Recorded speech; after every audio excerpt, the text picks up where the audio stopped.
Welcome back, riders. Today is the end. Number one for 25 days of coasters.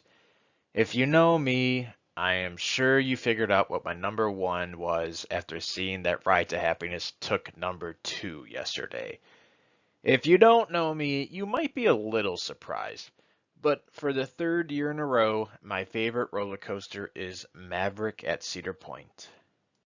For the final time, let's start with the stats and background. Maverick is an Intamin Blitz coaster that opened at Cedar Point in 2007. This is a coaster that proves that bigger isn't always better. Maverick is only 105 feet tall with an 100-foot drop. It's all about how you use it. Maverick's drop is a beyond vertical 95 degrees, reaches a top speed of 70 miles per hour, and has a staggering 4,450 feet of track. On top of that, it has two inversions. As of making this video, Maverick is actually my all-time most ridden roller coaster with 119 total rides. I got a couple rides during my couple-day visit in 2015, but the vast majority of my rides was while I worked at Cedar Point in the 2021 and 2022 seasons, and I also made it out there for 2 weekends this season. Maverick has slightly above average theming for like a big corporate park. First off, although this isn't necessarily theming, but the setting for Maverick is great. You are right on Lake Erie and you pass over or near water, a different water, not Lake Erie, a few times. A couple of the elements of the ride have you rushing through some like small rock canyons.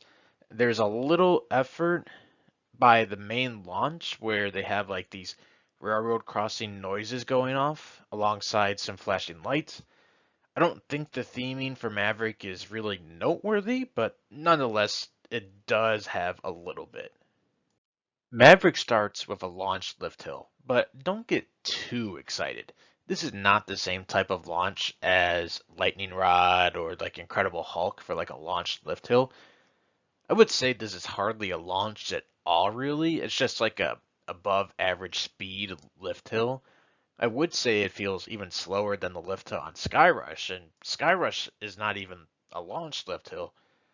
Anyways, though, what the launch does give you is a little extra speed as you crest the top and drop into that 95-degree drop. This helps give everyone some more airtime. But if you are in the back, holy cow, this drop is absolutely bonkers. I can't think of a drop that produces stronger ejector airtime than Mavericks. Definitely sit in the back for this one, and this is by far definitely one of my top favorite drops out there, period. Following the drop, you have a series of turns. You turn to the right, and then you snap hard to the left. Turn for the left a little, and then you snap right back to the right afterwards. This feels very much like Intimidator 305, just like on a smaller scale, obviously, but the snaps are just as intense and they are insane. Your body is just flinging around left to right, right to left, whatever. Amazing. From here, you rise up into an airtime hill, and this is extra sustained, powerful ejector airtime. It is for sure one of my favorite airtime hills around. From here, you encounter what I would consider the weakest point of the ride. But even saying that, this is still a good moment, but just compared to everything else, I would say this is the weakest. You have a longer turn to the right, which is followed by the twisted horseshoe element, which is the ride's two inversions. It is a 0G roll, followed by a turn, followed by a second 0G roll. These are not as snappy as I would like. Sometimes when Maverick is running like really slow, like maybe in the morning or something, it is a little more floaty, which is kind of fun, but under normal operations, I wish it was a little more aggressive. It's a shame Maverick doesn't have better inversions, but I believe the rest of the ride more than makes up for it. Following the Twisted Horseshoe, you have the second launch, and this is an absolute riot.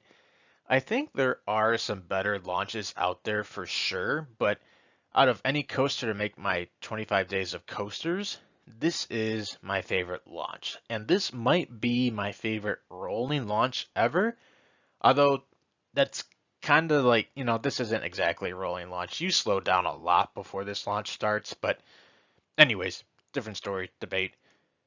This launch has great acceleration and a good top speed. I love how the launch is hidden, so there's always someone just they're just screaming their head off because they have absolutely no idea that this coaster did or had this launch. You just rocket down the track and then hit a sharp left-hand turn. The positive G's are really piled on here and it catches everyone off guard. Oh, I love this launch so much. This is followed by some trim breaks actually, but honestly, I don't really mind these because the ride is just that awesome and I don't believe that the speed sacrifice means all that much. Immediately after those trims, you come back to the ground, or you're riding over water in this case, so you get back to water level, I guess. You still get some airtime when you go down, and you hit this swooping right turn, and this is definitely the most intense part of the ride. It's usually like a 50-50 if I gray out at this moment. This is followed by some straight track, which feels a little out of place. And that is because it actually is a little out of place, as the ride was designed and initially had an inversion at this point in the ride. But it was believed to have been way too intense for both riders and the train, so they took it out before the ride opened. And I believe that would have been too much for like the average person. It would have just been way too much for them. To be honest, I don't really mind this semi-straight track. It gives you a chance to recover from the punishing turn, the G-forces that you just had, and it also gives you a little chance to prepare for the on-ride photo. Right after the photo, though, you hit a stangle dive to the right, which is immediately followed by a stangle dive to the left. The second stangle dive is definitely the better of the two, especially if you're sitting on the right, but both are fantastic moments of the ride. The ride then ends on a strong note, which is probably my favorite speed hill I've ever ridden. It has more awesome sustained negative Gs. It is the second best moment for airtime on the ride, excluding the drop. As I said in yesterday's video, I had an extremely hard time choosing my number one coaster between Ride to Happiness and Maverick. Ride to Happiness has the onboard audio slash theming, has the better moments, like individual moments between the two coasters, and has the better inversions by far. Maverick has less low moments, and you're going balls to the walls much more consistently than you are on Ride to Happiness.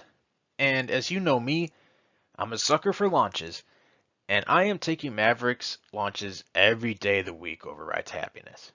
Maverick is also the longer ride. There was a short period where I thought I liked Ride to Happiness more, but I have settled on Maverick. It just feels right in my heart. You obviously can't go wrong with either of them, though, or any coaster in my top 25, or for that matter, or even my top 50. So that is all I have for today and the series as a whole. I had a lot of fun making it. I hope you guys all enjoyed it. Have you been on Maverick? I'd love to hear what you think of it in the comments below. If you're interested in a more in-depth review with better footage, check out Canopy Coaster's review that I have linked in the description below.